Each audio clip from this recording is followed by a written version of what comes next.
Voilà, mes chers amis, on reprend notre cours de Tanya. On est dans le chapitre 9. Et comme d'habitude, je vais lire, traduire et expliquer. Et puis, au bout de quelques instants, on s'arrête et on rentre plus profondément. Je voudrais juste faire encore une fois une introduction importante avant de commencer le chapitre 9. C'est que, comme on l'avait déjà expliqué, il y a dans l'homme deux types d'âmes. Il y a ce qu'on appelle l'âme animale, en hébreu nefesh abéhémite, et il y a l'âme divine. Pourquoi en vérité Dieu nous a donné ces deux âmes? Tout simplement parce que tout le but de la création dans ce monde, c'est de permettre à l'homme d'avoir le libre arbitre, de faire un choix entre finalement son âme divine, est-ce que tu veux te connecter véritablement à Dieu, ou son âme animale qui le fait descendre complètement dans le monde matériel. Pourquoi l'âme s'appelle, cette partie de l'âme s'appelle l'âme animale? Parce qu'en vérité, l'homme devient un animal. Même s'il est sur ses deux jambes, il ne marche pas sur quatre jambes comme un cheval ou comme un âne, mais c'est un véritable animal. Et Dieu nous a créés pour nous permettre d'avoir le libre arbitre. Mais qu'est-ce que ça veut dire en vérité le libre arbitre? Ça veut dire que, comme je l'ai souvent expliqué dans différents cours, Dieu nous a créés dans ce monde pour faire de nous des giborim, des hommes forts, avec une volonté de faire, avec une détermination de ne pas tomber dans tous les pièges de ce monde et de devenir un véritable guerrier.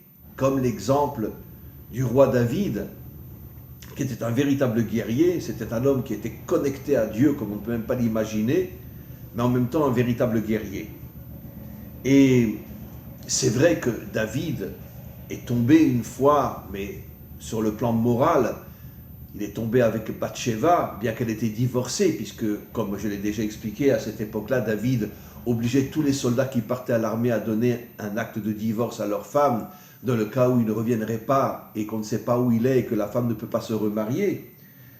Ce n'était pas une faute dans le sens qu'il est parti avec une femme mariée, mais c'était une faute morale parce qu'elle attendait le retour de son mari. Et grâce à Dieu, comme je le dis toujours, la Torah est peut-être la seule dans toutes ce que j'appelle moi les religions qui a le courage de dire la vérité. Même les plus grands hommes d'Israël sont tombés. Bien sûr, ils ne sont pas tombés dans la débauche, dans l'idolâtrie ou dans des choses catastrophiques. Mais à leur niveau, ils sont tombés aussi. Pourquoi? Parce que tout le but de la création, c'est justement de permettre à l'homme de revenir de toutes ses forces vers Dieu, ce qu'on appelle la teshuva. Et c'est pour ça que nous avons le libre arbitre, et que parfois nous faisons de mauvais choix, et que nous tombons dans le côté animal. Mais si un homme est un homme authentique, si l'homme est un homme fort, un homme volontaire, un véritable guerrier, alors il revient vers Dieu et répare les fautes qu'il a faites. Et donc, ma conclusion est la chose suivante. Nous ne sommes pas dans ce monde pour devenir des animaux. Nous sommes dans ce monde pour être des hommes authentiques. Et comme je l'ai souvent expliqué, le mot Adam signifie Aleph, Adam, Dalet, David, même Mashiach. Ça veut dire que nous sommes dans ce monde pour faire venir la délivrance finale. C'est ça le seul et unique but de notre existence dans ce monde. Faire venir la délivrance finale, réparer ce monde et faire de ce monde un monde d'unité, un monde de paix, un monde de respect à l'intérieur duquel tous les peuples se respecteront et tous les peuples respecteront Israël, Israël respectera tous les peuples, de créer une unité dans ce monde. Et c'est la raison pour laquelle l'attribut le plus important au niveau des sphirotes, c'est l'attribut qu'on appelle Tiferet, qui est celui de Yaakov, qui est l'attribut de l'unité. Alors on va commencer maintenant. Veine, on est dans le chapitre 9. Veine makom mishkav nefesh abehemit shemeklipat noga bechol ish Israël ou belev bechalal asmali.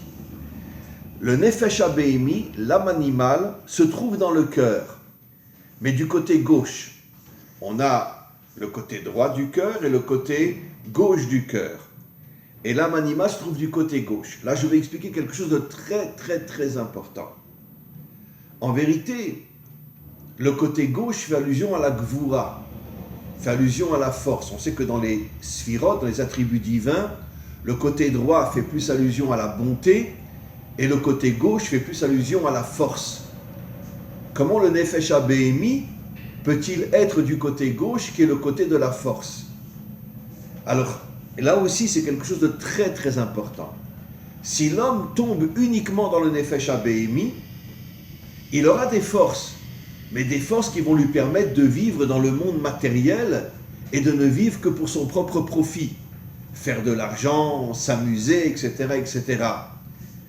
Mais si l'homme arrive à connecter le côté gauche au côté droit, ça veut dire si l'homme arrive à connecter le Nefesh HaBehemi au Nefesh HaEloki, alors toutes les forces qu'il va recevoir du Nefesh HaBehemi, de l'âme animale, vont lui permettre d'être un véritable guerrier dans ce monde.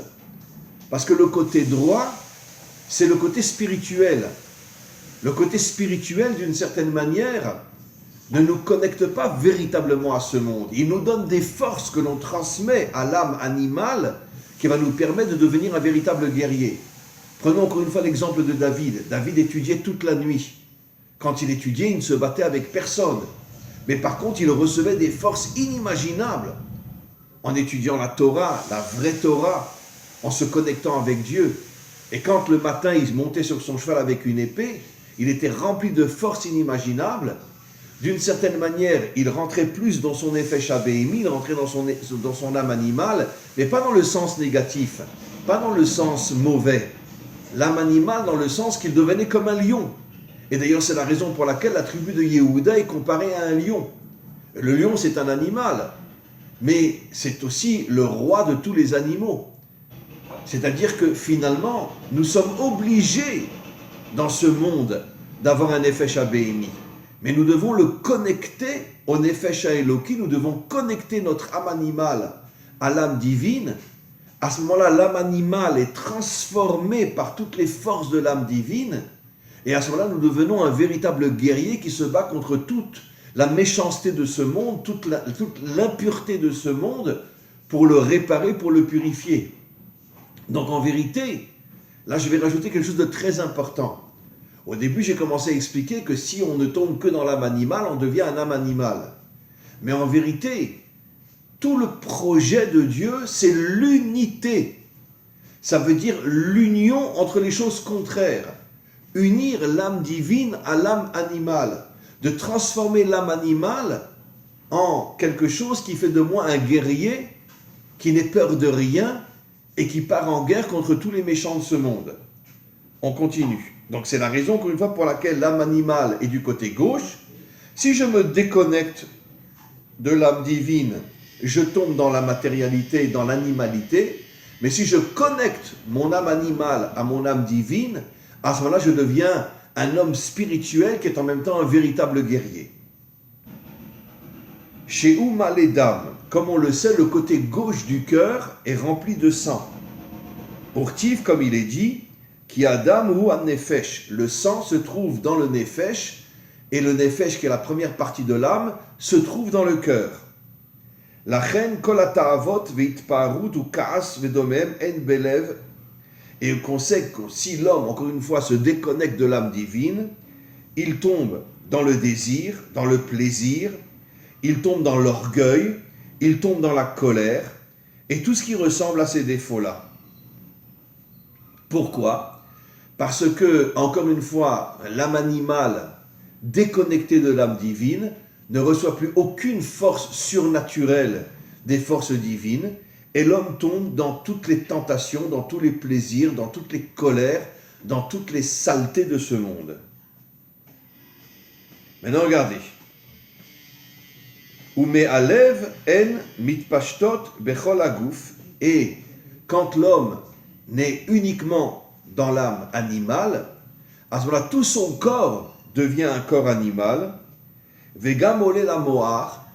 Et toutes ces énergies négatives montent aussi dans son cerveau. L'archov ou l'harer ba'en.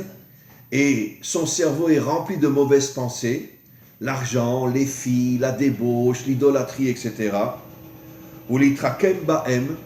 et lui il pense que c'est un homme sage, mais il ne se rend même pas compte que c'est un sale animal. Que Moshe Adam Mekoro Balev, ou Mealev Pachet Lechol Evarim, Vegamoli la Moar chez Barosh. Et donc finalement, il perd sa dimension d'homme et devient un véritable animal. Maintenant, regarde ce qu'il dit. Ah, cependant, Makom Mishkan Nefesh Elokit, où se trouve maintenant l'âme divine? Ou Bemochin, elle est dans le cerveau. D'ailleurs, c'est pour ça qu'il est dit dans un verset extraordinaire, Va'ashevota el levavecha. C'est-à-dire que toutes tes pensées doivent se connecter à ton cœur. L'union entre l'âme divine et l'âme animale. Ça veut dire que si un homme n'est que dans le divin, il est mort. Si un homme n'est que dans la matérialité, il est mort. Comme j'ai souvent expliqué, une âme sans corps ou un corps sans âme, c'est la brisure de l'unité et l'homme est mort. Maintenant, tout le travail de l'homme, c'est la connexion entre l'âme divine qui est dans le cerveau et l'âme animale qui est dans le cœur. Cette connexion, cette unité, fait de moi un homme authentique. Donc, regardez ce qu'il dit. Armakom mishkan nefesh elokit. Donc, l'âme divine se trouve dans le cerveau. Chez Berosh, dans la tête. Ou misham mitpachetet lechol evarim. Et l'âme divine aussi, quand on est connecté, bien sûr, à l'âme divine se répand dans tout le corps. Vegam belev vechalal ayemani. Et l'âme divine rentre dans le cœur, mais du côté droit. Et à ce moment-là se crée l'union entre le côté droit du cœur, qui est l'âme divine, et le côté gauche du cœur, qui est l'âme animale. Chez En Bodam, dans le côté droit du cœur, il n'y a pas de sang. Ou Kemoshe Katouv, comme il est dit, Lev Chacham le Yemino. Le cœur du sage se trouve à droite. Bon, c'est un code, bien sûr, mais ça veut dire que le sage connecte le côté droit au côté gauche. Le sage authentique. C'est quoi un sage authentique? C'est David. Il étudie toute la nuit et il se bat toute la journée. Aujourd'hui, vous ne trouvez plus d'hommes comme ça. Aujourd'hui, 99% des religieux sont uniquement dans l'illusion du ciel et tous les laïcs sont dans l'illusion de la matière. Ils sont tous morts. C'est pour ça que, d'une certaine manière, on doit se réveiller et redevenir des hommes authentiques, c'est-à-dire avoir la force de la gauche et la force de la droite, l'union entre la spiritualité et la matérialité. Vehi ha'avat Hashem. Lorsque la lumière divine du cerveau descend dans le cœur, alors à ce moment-là, puisque le cœur, on pourrait dire c'est l'endroit des sentiments, alors on commence à avoir un amour fou pour Dieu. Ha'avat Hashem, un amour fou pour Dieu, Kerashpe Shalevet, avec, on pourrait dire, des flammes, bon, ce sont des codes bien sûr, avec des sensations inimaginables, Mitlaevet Belev, qui se réveillent dans le cœur, Maskilim Amevinim ou Mitbonenim. À ce moment-là, le cœur est aussi la bina. Quand l'amour de Dieu se réveille dans le cœur, à ce moment-là, on se connecte à la bina. La bina, comme je l'ai souvent expliqué, est un attribut divin qui est complètement au-dessus de ce monde et qui nous donne des forces inimaginables. Bemocham bedvarim ameorim et ta'ava. Et donc, à ce moment-là, plus l'amour se réveille dans le cœur, et plus on se connecte à la bina, plus on devient un homme fort. Un homme fort dans le sens réel du terme. Ça veut dire se battre contre tous les méchants de ce monde, être un homme qui est anti-système, exactement comme Avram Avinu. Nos maîtres nous disent que l'humanité tout entière était d'un côté, et lui était de l'autre côté. Il était anti-système, il refusait de se plier à toutes les dictatures et à tous les mensonges de ce monde, comme aujourd'hui les journaux, la politique, etc. Dès que quelqu'un rentre en politique, il devient une véritable crapule. Pourquoi? Parce que la politique le transforme entièrement. Lui, il ne se rend pas compte que la politique le transforme entièrement. Pourquoi? Parce que la politique, c'est aujourd'hui une politique, on pourrait dire, occidentale, qui malheureusement existe aussi en Israël. Et comment un juif authentique peut rentrer dans une politique occidentale qui n'a été créée que pour séparer le monde spirituel du monde matériel? C'est quelque chose d'absolument inimaginable. Et donc, Vechen, Simchat Levav Betiferet Hashem. Regardez maintenant ce qu'il va dire. quand tu ressens une joie dans ton cœur, tu réveilles l'attribut qui est Tiferet, qui est l'attribut de l'unité. Un instant, je vais expliquer. Ve'adar geono. Et tu réveilles aussi la puissance de Dieu. Ka'asher eine achacham, asher berosho bemoach chokhmato binato mistaklim beikra de malka. À ce moment-là, le chacham se connecte à Dieu et sent que le véritable dirigeant de ce monde, c'est Dieu. C'est pour ça que je n'arrête pas de dire que tout celui, même avec une kippa sur la tête, qui rentre en politique aujourd'hui est une véritable crapule parce qu'il se déconnecte complètement de Dieu. Comment qu'il peut imaginer que dans la démocratie, Dieu va se dévoiler? Et donc, il se connecte véritablement à Dieu.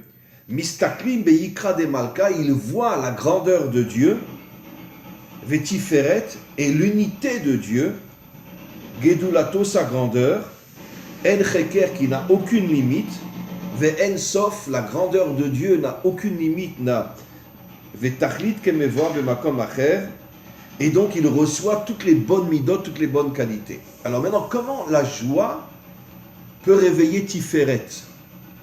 Alors il faut comprendre que, d'après notre tradition, la joie est dans le cœur, la joie est cachée.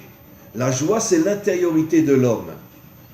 Je vais raconter une histoire. Vous savez que Rabbi Nachman a malheureusement, pratiquement toute sa famille a été décimée par des épidémies. À cette époque-là, il y a à peu près 300 ans, il y avait beaucoup d'épidémies. Il a perdu sa femme, morte de maladie. Il a perdu la grande majorité de ses enfants, ses petits-enfants. Et lui-même est mort d'une épidémie à l'âge de 38 ans. Mais Rabbi Nachman nous dit, dans le Likutei Moharan, « Mitzvah gdola liot besimcha tamid » C'est une grande mitzvah, un grand commandement, d'avoir toujours en soi la simcha. Mais c'est quoi la simcha? La simcha, elle est intérieure. La simcha, en vérité, est connectée à la émouna. Ça veut dire, je sais que dans mon monde extérieur, j'ai des problèmes, j'ai des souffrances, comme Rabbi Nachman l'a eu. Il a perdu pratiquement toute sa famille. Il est mort à 38 ans. Mais dans mon intériorité, je garde une telle confiance en Dieu, même s'il est vrai que je ne peux pas tout comprendre. Même Rabbi Nachman ne pouvait pas tout comprendre, parce qu'il y a des choses dans ce monde qui sont incompréhensibles et que nous comprendrons au moment de la délivrance, quand il y aura, je dirais, on pourrait dire une grande discussion entre Dieu et le monde et que Dieu nous expliquera tout ce qui s'est passé dans ce monde. Et on comprendra que finalement il avait raison, à cause de tout le mal et toutes les méchancetés et toute l'impureté qu'il y a dans ce monde. Et que tout le but de toutes les souffrances qu'on a eues dans ce monde, c'était de ramener une partie de l'humanité à Dieu. Mais ça, on le comprendra beaucoup plus profondément au moment de la délivrance finale. Mais la simcha est liée à la émouna. Ça veut dire, Dieu, je ne te comprends pas, mais je garde une confiance absolue en toi. Et cette confiance, qui est quelque chose qui est surnaturel, nous donne ce qu'on appelle la simcha. Bon, la traduction en français, c'est la joie, mais j'aime pas cette traduction-là. La simcha, c'est, encore une fois, cette connexion intérieure qui fait que je ne tombe pas. Je ne tombe pas. C'est-à-dire que même si j'ai des souffrances, même si j'ai des épreuves, j'ai une telle confiance en Dieu que cette confiance me donne une joie intérieure qui fait que je ne tombe pas. Regardons la valeur numérique du mot simcha. Shin 300, Mem 40, 340, Chet 8, 348, et 5, 8 et 5, ça fait 13. Donc ça fait 353. 353. 3 et 5, 8. Et 3, 11. Keter. La couronne. Ça veut dire la plus haute de toutes les sphirotes. Ce qui veut dire qu'en vérité, que la simcha vient du Keter. Et comme nos maîtres l'expliquent, le Keter, c'est le niveau le plus haut de la Emouna. Je ne comprends rien, Hachem, mais je ne me pose pas de questions. Je sais qu'un jour je comprendrai ce que tu as fait dans ce monde. Je reste connecté à toi, même si je ne comprends rien. Et ça, c'est le niveau le plus haut de la Emouna qu'on appelle le Keter. Et c'est quelque chose d'extraordinaire. Le Keter, en français, c'est la couronne. Ça veut dire la couronne fait de moi un roi. Et comme je l'ai expliqué des milliards de fois, qu'est-ce que la définition du roi d'après nos maîtres? Meler Poretz Geder la Sotoderer. Il défonce toutes les épreuves, toutes les souffrances, tous les obstacles pour se frayer un chemin. Et comment il arrive à se frayer un chemin quand il a tellement d'épreuves et tellement de difficultés? Parce qu'il a la Emouna reliée au Keter. Et ça devient un véritable guerrier, un véritable gibor. Les épreuves ne me feront pas tomber. Au contraire, les épreuves me font monter. Parce que devant chaque épreuve, je dévoile des forces incroyables en moi qui me permettent de monter au-dessus de l'épreuve. Et plus j'ai des épreuves, et plus je monte jusqu'au Keter. Jusqu'à l'attribut le plus haut, qui est l'attribut de la Emouna. Continuons.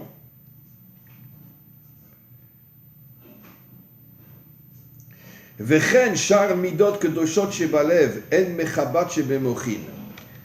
même, comme j'avais expliqué, mais je l'ai lu mais je ne l'ai pas expliqué, quand l'homme se connecte l'âme divine à l'âme animale, et que l'âme animale est transformée pour faire de moi un guerrier qui se bat contre toute la méchanceté de ce monde, à ce moment-là, je reçois toutes les qualités des 10 tribus. Je reçois le Keter, la Emouna, je reçois la sagesse, la Chokhma, je reçois la Bina, qui est une sphira qui est au-dessus de ce monde, qui donne des forces inimaginables. Je reçois la bonté, je reçois la Gvura, je suis un véritable guerrier, jusqu'à la Malchut.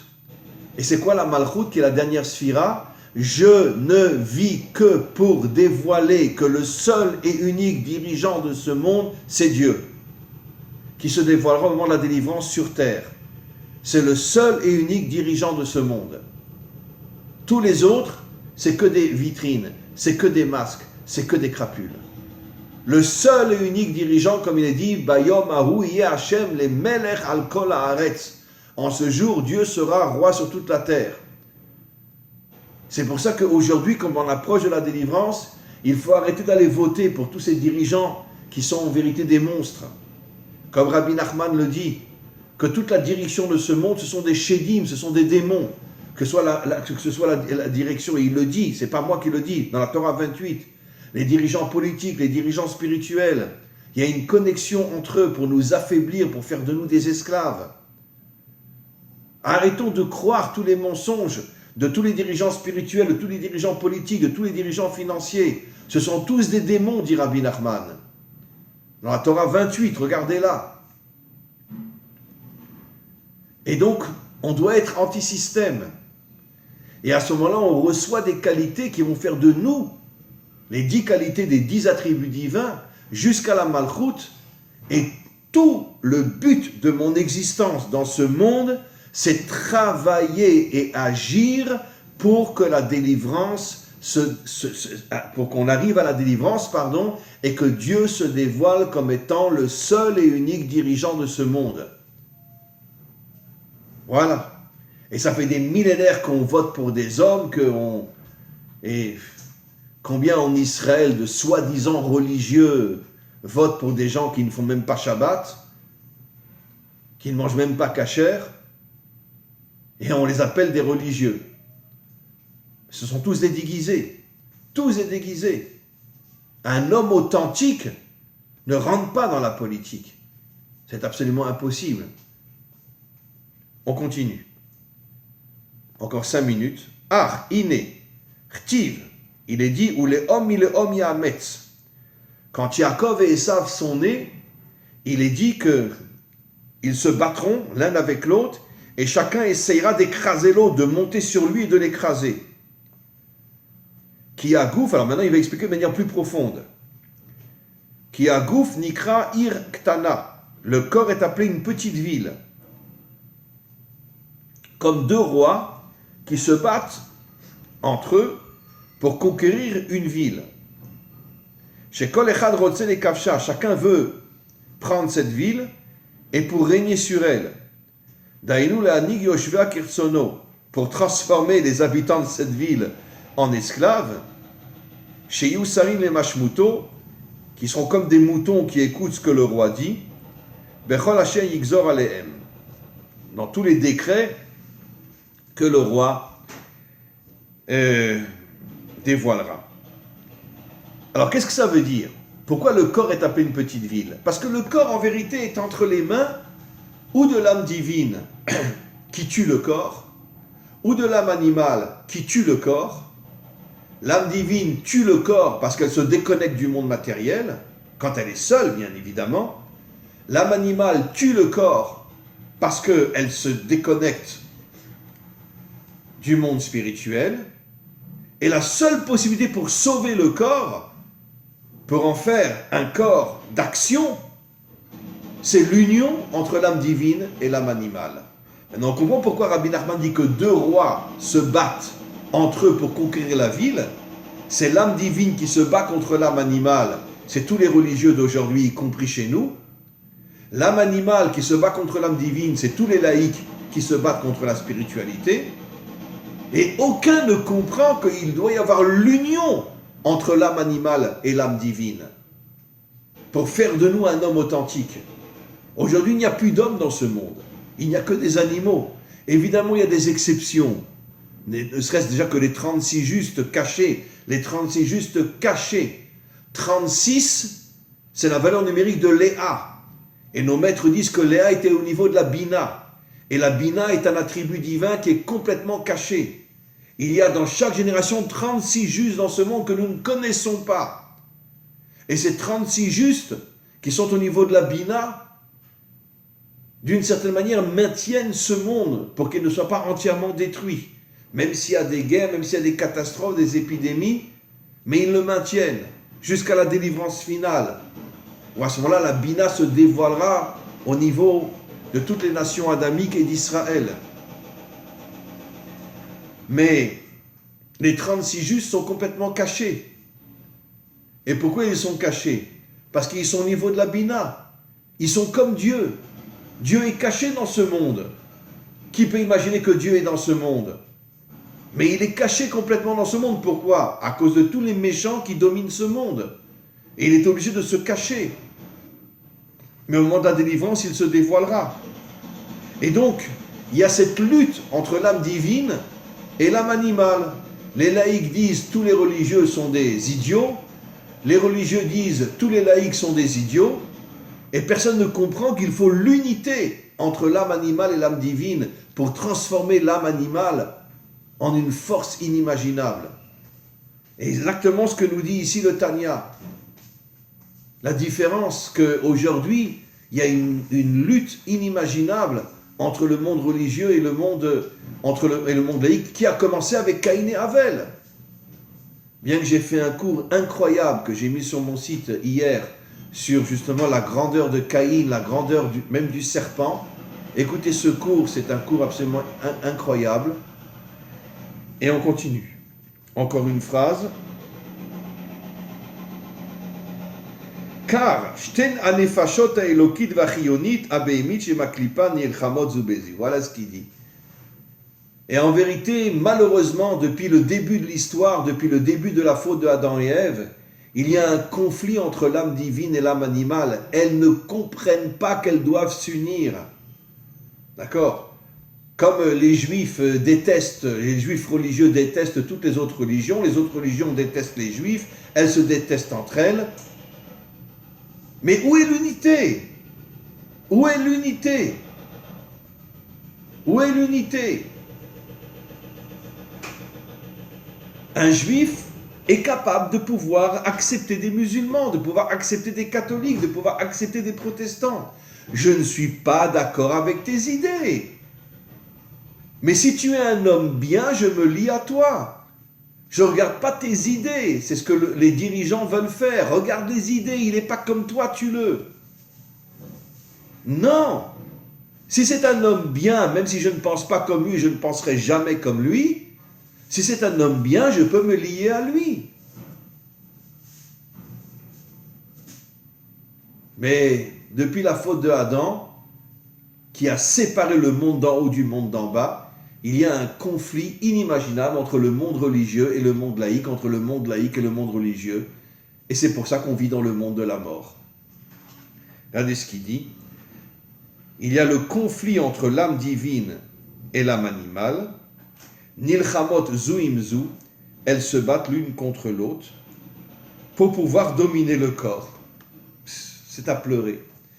L'âme divine veut déconnecter le corps de ce monde. Allez, monte avec moi dans le ciel, tu verras Dieu. D'accord?